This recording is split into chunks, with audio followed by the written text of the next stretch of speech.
All right. Hello again, adventures, and welcome to some big updates. To get some stuff out of the way really quickly, I have been unwell for last couple weeks. Still planning on getting another Designing New Dragons out. Hopefully later today. We will see. Um, and Yeah, and then hopefully Monday I will have a new Discovery New Dragon. So enough about me. Um, there have been some updates from Renegade Studios. If anyone doesn't know, Renegade Studios is the people that make Power Rangers and GI Joe and the Transformers RPG. And holy cow, have they gone on a book spree? Some of which I have seen official announcements for, some of which I have just found on their website. So I don't know if all of these have had like a full-on press release or anything, but they all are currently available on their website. Um, there are a total of 6 new Essence20 books coming out between now and August. Um, and yeah, it's a little bit overwhelming to be 100% honest, because there's just so much, and all of them are relatively expensive, and I have very little money. So I will do my absolute best to cover as many as I possibly can. But I wanted to make this update video just to kind of announce to everyone that these books currently are available for pre-order. Pre-orders come with free PDFs. If you buy the physical, you get a free PDF, which is really nice. That's how I prefer to buy their stuff. So that being said, I just want to talk really quickly about the various books and what they kind of mean.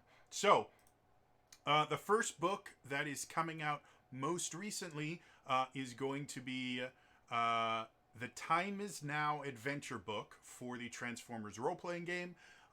This is a mini campaign, effectively. It takes you from levels 2 to 6. Effectively, I'm expecting this to work very similar to Adventures in Angel Grove for the Power Rangers RPG. And because effectively it does the same level range. It looks to be about, it's the same price. It looks to be about the same size. So if you would like an adventure book like Adventures in Angel Grove, but for Transformers, that's exactly what this is. Other than that, it's coming out in May. So this is the one that's coming out the closest. And yeah, effectively, adventure books tend to be kind of a mixed bag for a lot of people, because they're really useful for game masters and generally don't tend to be as useful for players, and lore hounds sometimes get use out of them, sometimes don't. So we'll have to wait and see until I get it, when I can do a full in-depth review on it, on how many people are going to be interested in it. But bare minimum, it's going to come with some new threat blocks, and it's going to have new ideas on how to play the game. And that's one of the things I like about officially published adventures in general, is they do give you a much better idea of how the designers intended the game to play. So always very useful for the things like that. I will, when I ran my Power Rangers mini campaign in December, I 100% took a lot of inspiration for the design of my different adventures and sessions and things like that from Adventures in Angel Grove. Like, I stole a few mechanics directly out of there because they worked so well. So if you're interested in seeing how it's kind of designed to be played, you're probably going to like this book. Now, again, I haven't seen it yet, so I can't be 100% certain. It could be a horrible book. We have no idea. But thus far, they've had a pretty decent track record. However, things start getting a little bit crazier once we get to June. First things first, the first thing that is getting published in June that I became aware of is Power Rangers Across the Stars. This is a new source book. And basically, what it does, it adds 3 new roles: the Gold Ranger, the Silver Ranger, and the Phantom Ranger. If you're not familiar with those, the Gold Ranger first showed up in Power Rangers Zeo, and is actually one of my favorite Power Rangers from all of Power Rangers. I just think the design of it is very, very cool, and the character itself, which is really, really cool. Zeo is a really great season. Probably my second favorite Zordon era season. Power Rangers in Space is still my favorite Zordon era season. It was brilliant. The Silver Ranger first showed up in Power Rangers in Space, and he was my favorite in-space character. Zane is such a cool character. He had this super awesome sword gun thing, and I'm a huge fan of gun blades in general. I play a gun breaker in Final Fantasy XIV. It's great. And then the Phantom Ranger was actually a character in Power Rangers Turbo that was just a really interesting character in the Super Sentai thing for, what was it? I think it was Ka Ranger is what it was.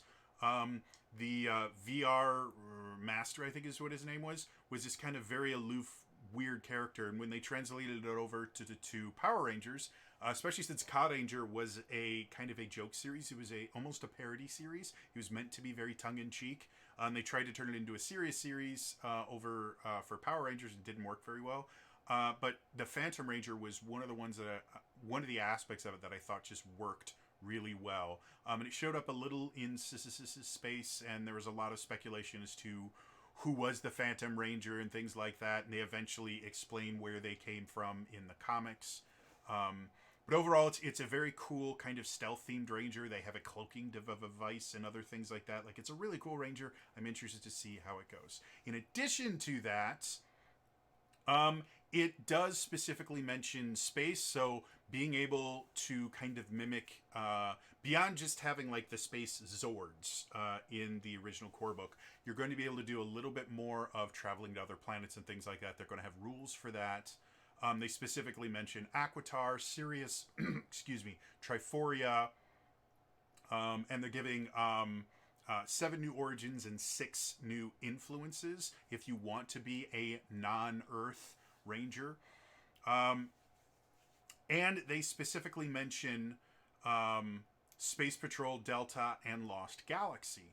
Lost Galaxy was not really mentioned or anything in the original Cookbook core book. The original core book was mostly Zordon era stuff. So Lost Galaxy is the first Power Ranger season to happen after the Zordon era, and it is it's the one that kind of bridges the Zordon era from the rest of them, because it still had ties to In Space. Even one of the In Space characters comes on for a brief moment, or not a brief moment, for part of the season. But once Lost Galaxy was over, then it started becoming much more. Each year is a brand new set of Rangers and things like that, and there were less and less ties. But the thing that I think people really should be getting interested about is Space Patrol Delta. SPD is one of the highest rated series. Fans like myself, there tends to be a few series that all fans will generally recommend. SPD is one of them. RPM is another one. They tend to be regarded as some of the top Power Rangers storytelling and just really, really fun seasons. So the fact that they're bringing in SPD, they're talking about Lost Galaxy, and if you actually look at the cover, they have the blue Space Ranger, they have the yellow SPD Ranger, and they have the Gold Ranger, which is who you would expect. But they have a pink Ranger that if you don't read the comics, you're probably not going to recognize. And then they have a Red Ranger that, again, if you've never read the comics, then you're going to have no idea where the Red Ranger is, because the Red Ranger they show in here is the red, I believe it's the Red Solar Ranger, if I remember correctly. It might not be that particular designation, but what it is to kind of explain the reason why Jason, Trini, and Zach just went off to a peace conference and just stopped being Power Rangers. In the comic books, what happens is they get recruited by a different organization and they become, I believe it's the Solar Rangers. I might be 100% wrong. That might be a different group. But they become a new group of Rangers. I'm going to look it up to be...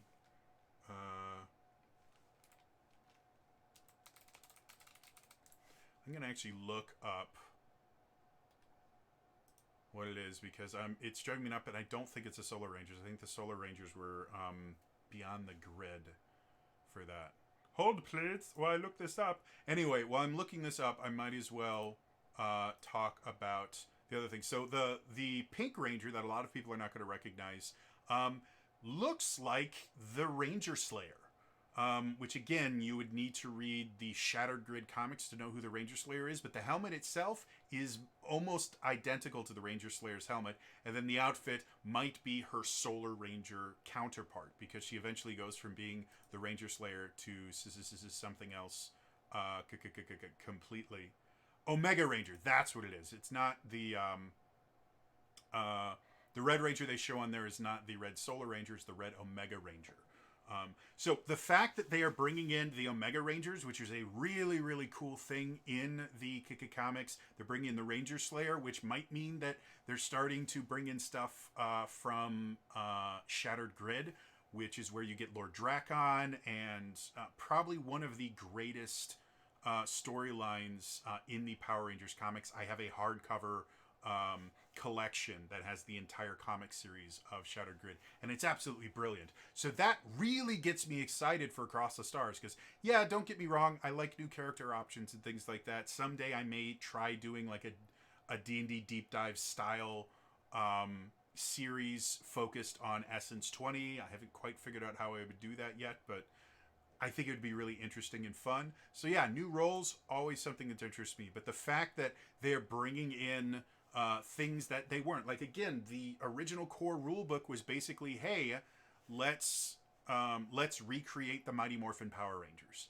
And while again, my mini campaign, we did not recreate the Mighty Morphin Power Rangers. I created a brand new team. It was super, super fun. So you're not limited to that, but I had to know the system really, really well in order to create it, and I still got a few things wrong. So the fact that they're now branching out from that, they're bringing in some really, really good stuff from really popular episodes, really popular series of Power Rangers, and then bringing in comic stuff, which I'm most excited about because the comics get really, really interesting. The Solar Rangers themselves are a fascinating group. The Omega Rangers are really, really cool. So just everything about this book gets me really, really excited. So I hope you guys are excited about that too. The next thing, I have talked about this over and over and over again. Moving on, by the way. The next thing coming out in June 2023, the My Little Pony role-playing game. There's not a whole lot here. Like, they have a description, but as far as pictures, they only have the cover of the book. But I am not a My Little Ponies fan. However, I am super excited to see how My Little Pony translates to Essence20. And again, that's coming out in June, just like the new Power Rangers Sourcebook is coming out. And yeah, I wish I had more. Again, I am not a brony. I have never watched any of the My Little Pony series, aside from, I think My Little Pony Tales used to come on after, I think, Recess when I was a kid. And Recess, I mean the television series, not at school or something. We didn't watch TV at school, but so I would love to gush about all the cool stuff in this book, but there's just really not a ton here. Like the features: create a unique pony character of your very own. Complete rulebook for telling your own My Little Pony stories. Contains an introductory story for a new group of friends and full hardcover. See, there's very, very little that describes the game in here at all. So again, if I can afford it, which again is becoming more and more difficult with the fact that inflation's fun, folks. But as long as I can afford it, I'm planning on doing an in-depth review on it and giving you guys a brand new system to play around with. But yeah, so that's really exciting. And again, I have not seen any announcements for the My Little Pony thing. I did see an actual announcement in a tweet for Power Rangers Across the Stars. But My Little Pony, to my knowledge, has not been announced at all. I just found it, and it says June 2023 release, and you can pre-order it. So obviously things can change because there's so little here. It's theoretically possible it'll be delayed longer. We don't know, but right now it says June 2023, so I'm excited about that. Moving on, in August 2023, there are 3 different books being released. And the first one I really have to talk about, is one that I had mentioned, I think in comments in other in-depth reviews and the things like that for the Essence20 system. I wanted a kind of a generic, just an Essence20 book.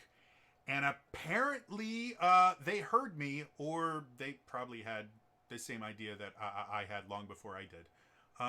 But in August 2023, the Essence20 Role-Playing System Field Guide to Action and Adventure Crossover Sourcebook is coming out. Now, this is not entirely, this is your basics Essence20 system. This is particularly or specifically designed to help you do crossovers between G.I. Joe, Power Rangers, and Transformers. And it specifically lists all 3 of those on the cover. It doesn't say anything about My Little Pony. So this is specifically designed to bridge those 3 systems. However, when you read the descriptions, that's when things start getting really interesting. It includes new character options, 9 new influences, 4 origins, 3 factions. I don't know what the factions are. I don't remember factions being a part of anything, so that gets me really excited. 10 perks. Perks are always useful. Plus 1 new role. And that's the thing that I find most interesting, because G.I. Joe roles are very different than Transformer roles and are very, very different than Power Ranger roles. So the fact that they're giving us like influences, you can kind of trade them back and forth a little bit. The Transformer influences and origins are a little bit more difficult, but you can kind of, you can use G.I. Joe origins to create Power Rangers characters without too much difficulty, stuff like that. But the fact that they're putting this kind of three-in-one book that has influences, origins, factions, whatever those are, and perks, either they're going to have to divide them up between them, going, well, here are new Power Rangers perks, here are new G.I. Joe perks, or they may have universal perks and universal origins and universal influences, and I think that would be really, really interesting. Again, this is all speculation. I have no idea if this is actually going to happen, but it definitely makes me interested. And again, I have no idea what this factions thing is. If anyone else, if I missed something somewhere, let me know in the comments, but factions seem new to me, and I'm very, very interested in that. And then the new role, if they have a role that can work in multiple systems, that will be something that will be really, really interesting to me. It comes with a crossover adventure to run your campaign, so if you wanted an idea of how to put them all together, it's going to have that. Very, very useful. GM resources for creating new threats to menace your heroes. This is another thing that has been sorely lacking in all of the Essence20 books, is you just didn't have a, this is how you build a monster guide. And so that would be very, very useful. And then new rules for GMs to implement chases, puzzles, and traps in the campaign. I am a huge fan of action scenes that are not combat scenes. So chases, escape scenes, puzzles, things like that. All of those are really, really, really, really fun in our PGs, but they take a lot of work to design. So anything that helps take away some of that work, I'm a fan of.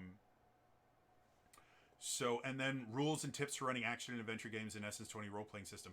So from reading this, it sounds like this is our kind of generic Essence20 book, which is really useful. Now, I don't think this is going to be the same thing as like the Open Legend core book, where all it is it gives you the basic rules and says go ahead and create your own system off of it. This doesn't sound so much like it's giving you the ability to create your own games off of the Essence20 system, but it's bridging the gap over all three of those games, which run very, very differently. And I'm excited about that. And it has a crossover little adventure, which I think would be really, really fun to run. So yeah, overall, just super, super thrilled about that. But it doesn't end there. Moving on. The next thing, and this one doesn't even have a cover. It just has a logo. But I will read you the title. Power Rangers role-playing game Finster's Monster-Matic Cookbook Sourcebook. One of my biggest issues with the Power Rangers RPG is the threats that are listed in the core book. I did the math. There are not enough threats to run a single season of Power Rangers. And what I mean by that is the original Mighty Morphin Power Rangers Season 1, I think, had something like 40 some odd monsters in it, maybe 50 some odd monsters, and there was significantly less than that in the core book. Power Rangers in and of itself is designed to be a Monster of the Week style adventure where not each new session, but each new little adventure that you run, you should have a new monster that you have to deal with. And there just isn't enough there. And they don't really explain in the core book how to create your own monsters or what threat levels mean or anything like that. They had to release a free supplement to explain what all that stuff went. Finster's Monster-Matic Cookbook fixes all that. First things first, it provides over 100 threats for use of the Power Rangers role-playing game. In addition to threats, there are tactics and story hooks. This cookbook features advice for creating, adapting, and using threats in your game. This is a really, really big deal. This is the Power Rangers monster manual, effectively. Again, if you look at the D&D 5th Edition Player's Handbook, it has a decent number of monster stat blocks in there because for, I think it was like 2 or 3 months. It might have been less than that. It might have only been a month or two. But at the beginning of D&D 5th Edition, you only had the Player's Handbook. So if you wanted to run 5th Edition games, you only had the monsters in there. You had to make up your own stuff. The monster manual didn't come out till much later, and the DM's guide as well. So it's not outside the realm of reason for a core book to have a small amount of monsters or things like that, and then a monster manual to come out with more. The thing that upset me most about Power Rangers is because it's so reliant on monsters that not giving us enough just felt really bad. Well, this deals with that and then some. So 100 new threats, easily enough for you to run a nice, interesting, complex campaign in Power Rangers. Another thing that really, really gets me excited, Psycho Rangers can now be used as threats or player characters. The Psycho Rangers, for those of you that don't know, in Power Rangers in Space, one of the reasons it's one of my favorite seasons, there were 5 evil rangers that they created. Evil Rangers are not a new thing, but in Power Rangers in Space, these evil rangers were specifically designed to counter one of the Power Rangers, and it almost ended up killing the Power Rangers, like outright near-death stuff. The Psycho Rangers were such incredibly powerful villains that it required a team-up episode to deal with them, and then they show up in the... the team-up episode showed up in Lost Galaxy. They show up again in Lost Galaxy, and they result in major changes in Lost Galaxy as well. They are some of the most dangerous villains the Power Rangers have ever faced. And they are something that breaks the mold with Power Rangers in the idea that they were designed to be recurring villains. They didn't fight them in a single episode. There was an entire 6 or 7 episode arc where they just kept coming back over and over and over again. And until the final episode, every time they showed up, the Power Rangers lost. Almost exclusively. They started whittling them down and getting creative, but they were really, really cool. So the fact that they're introducing effectively repeatable enemies, like they've had repeatable enemies since Mighty Morphin, like Goldar came back over and over again, Scorpina came back over and over again. But the Psycho Rangers were the first time where there was a real massive threat, and so bring them into the game, that's super cool. And making them player characters, that's a whole new realm of nuts. People asked about, well, what if I wanted to play Cobra in G.I. Joe, or what if I want to be a Decepticon in Transformers? You know, everyone always talks about, well, what if I want to play an evil character? No one asked about that in Power Rangers, because there aren't evil Power Rangers, or really, there aren't generally evil Power Ranger teams. They show up as like one-off bosses and stuff like that. Well, the Psycho Rangers were, and apparently they're creating evil character options. That's super, super cool. In addition to that, rules for creating new threats in your game, again, really, really essential. I would have preferred that to be in the core book, but putting it in a book that is dedicated just to threats and monsters in general makes sense. So I'm willing to just kind of accept, you know what, okay, if you wanted to save it until you understood the system really, really well and you wanted to have it in one place, I'm fine with that. But the next thing is the thing that really, really gets me excited. Sorceress powers for villains like Lord Zed or Rita, and player characters. They're introducing magic. Magic shows up in Power Rangers a remarkable amount of times. Obviously, Lord Zed and Rita use magic and spells and things like that. But they had an entire series, Power Rangers Mystic Force, where they used all these different spells. And magic shows up in various places throughout the entire series.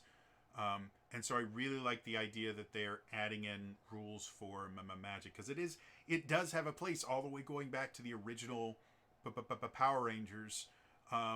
And Mystic Force is one of my favorite seasons overall. I really, really enjoyed it. I watched the entire thing. When I was an adult, I missed it when I was a kid. And even as an adult, I thought it was great. And then it also says includes recommendations for integrating miniatures from Heroes of the Grid. Heroes of the Grid is their board game that's licensed for Power Rangers. It's a really cool board game. It's remarkably expensive.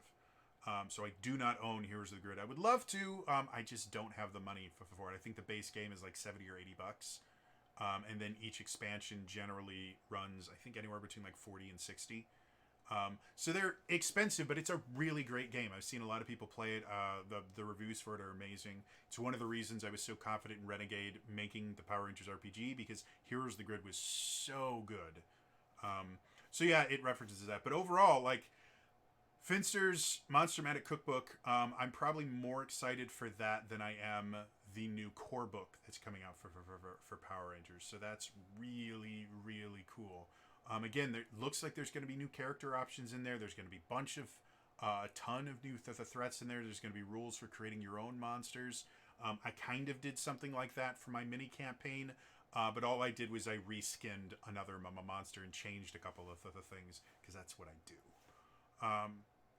So yeah, overall, very, very, very, very cool. Excited about that. Again, no artwork or anything for it. So the August 2023 release, it's always possible these things are going to get delayed. As much as, yes, there's a pre-order and everything, my warning is always, don't 100% count that this is going to come out on time, especially since there's nothing else here. There's no cover art, there's no back cover art, nothing like that. So it's theoretically possible this might get delayed. It's also possible it'll come out exactly when it's supposed to. I don't know. I just like to put that disclaimer out there. Moving on.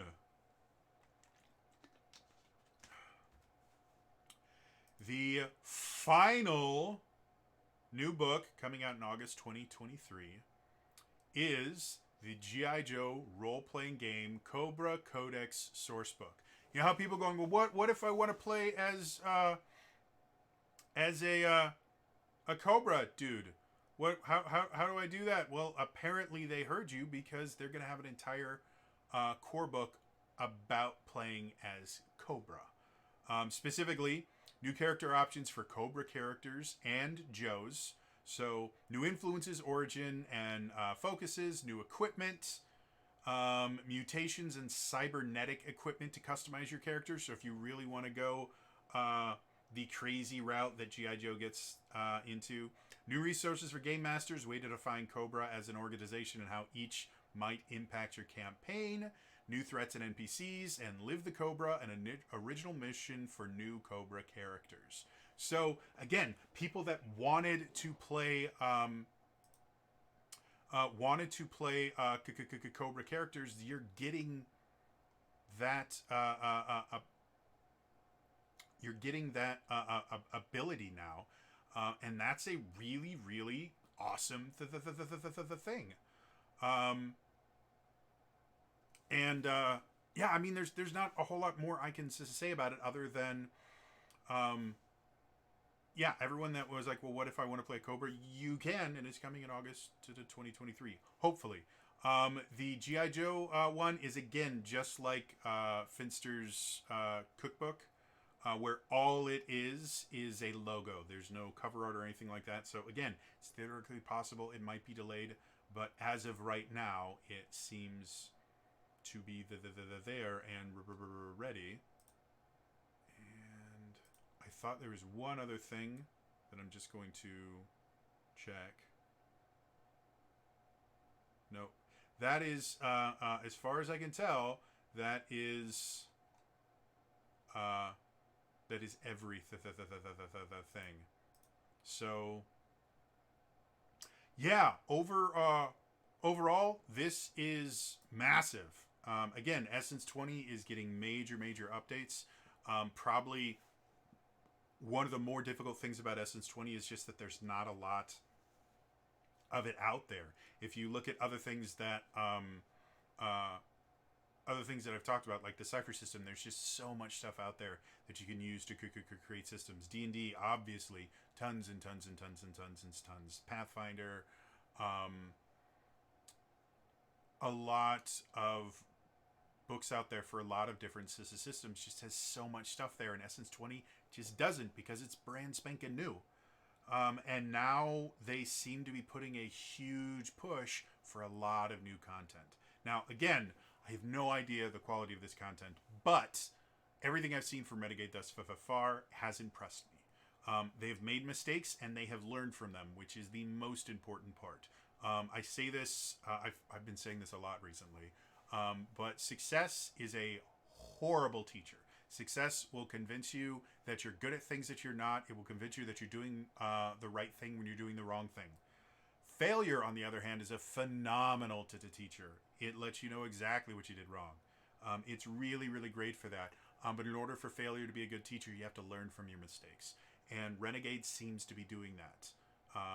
And the interactions that I've had with the Renegade staff, the few interactions I've had with them, have all been positive. They've been open to criticism. Some of you guys have actually spoken with one member of the Renegade staff, because he sometimes watches my videos and then replies to comments when I don't have the answer, or when I'm just not fast enough. So yeah, overall, I am super excited about all of this stuff. I can't wait to see what all this stuff is. I have no idea how I'm going to afford any of this, because most of these books, like the core books, are all $55 a piece on the website right now. That's a lot of money for me. For other people, it may not be, but I'm on disability. So I'm going to do my absolute best to try and keep up with them as much as I can. If forced to make a choice, I'm probably going to focus on the Power Rangers stuff more than G.I. Joe and Transformers, just because that's where my passion is. But I will do my absolute best to get in-depth reviews of every single one of these books as quickly as I possibly can. Otherwise, that is going to be all for me today about this. As always, remember to like the video, subscribe to the channel, hit the bell icon, turn notifications on. In the comments below, what are you most excited about? Is it Power Rangers? Is it My Little Ponies? Is it G.I. Joe? Is it Transformers? Is it the crossover book? What is most exciting to you? Let me know in the comments down below. Otherwise, again, that is all for me. I will see you guys next time. All right?